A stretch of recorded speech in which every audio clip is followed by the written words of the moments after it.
C'est dans la salle voisine du Centre régional d'intégration de Charleroi que se tenait la première rencontre thématique de l'année organisée par le centre. Un thème difficile puisqu'il s'agissait de la traite des êtres humains en lien avec l'immigration. Un public venu nombreux pour écouter la présentation de l'ouvrage Belgique en sous-sol, immigration, traite et crime organisé, suivi d'une intervention de l'inspecteur principal de la police de Charleroi, Corinne Wilmot. Sans oublier par la suite la présentation des centres d'accueil des victimes. Pourquoi avoir écrit ce livre ? Parce qu'à titre personnel, comme journaliste, moi j'avais beaucoup travaillé sur la traite des êtres humains, mais plus spécifiquement la prostitution, l'exploitation sexuelle. Et j'ai eu l'occasion d'assister à une conférence de presse du Centre pour l'égalité des chances, qui, présentant son rapport annuel cette année-là, disait que pour la première fois, l'importance de l'exploitation économique, le travail clandestin, dépassait celui de l'exploitation sexuelle. Et donc je me suis dit, tiens, voilà, je vais m'intéresser à cette question qui est peu couverte par les médias.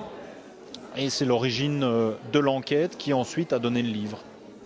L'objectif de ce livre, c'était de s'immerger dans une réalité, d'essayer de la comprendre de l'intérieur, ou en tout cas au plus près, et ensuite de dresser un état des lieux, dans une perspective à la fois journalistique et citoyenne, pour informer le grand public de ce qui se passe au coin de sa rue finalement.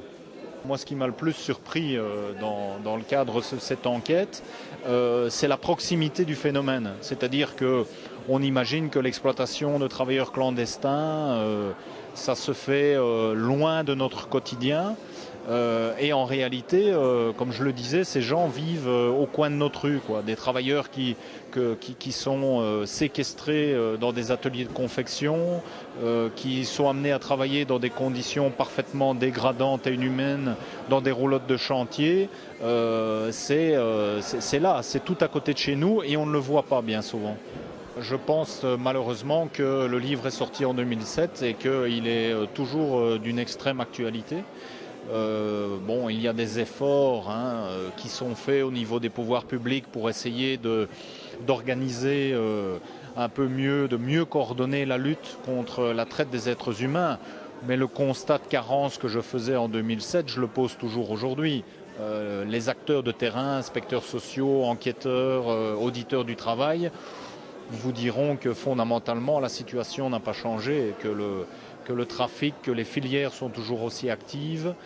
Elles s'adaptent au milieu, elles s'adaptent aux changements législatifs. Mais la traite des êtres humains à des fins d'exploitation économique, c'est une réalité d'aujourd'hui. Pourquoi c'était intéressant pour vous de venir aujourd'hui parler du travail que vous effectuez au sein de la section traite des êtres humains de Charleroi ?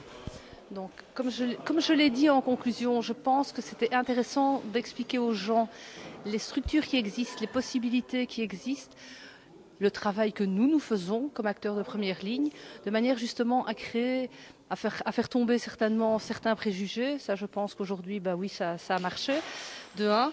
De deux, à créer, comme je l'ai dit, à renforcer le réseau de relations, à que les gens apprennent à se connaître, à savoir ce qui existe, de manière à détecter peut-être plus facilement les victimes. Je veux dire, quand on est travailleur social, on a conscience à un moment donné peut-être qu'il y a une situation qui n'est pas normale et on fait quoi ? On se tourne vers qui ? On demande conseil à qui ? On oriente la victime présumée vers qui ?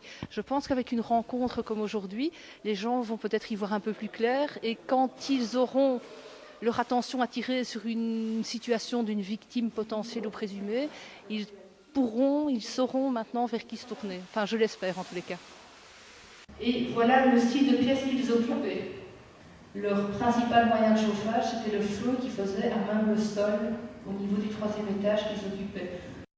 Question naïve de ma part, mais y a-t-il de la traite d'êtres humains à Charleroi ? Comme je l'ai dit, on n'a pas vraiment eu des cas de traite à grande échelle avec des réseaux, des filières, des choses comme ça, mais la traite, elle existe.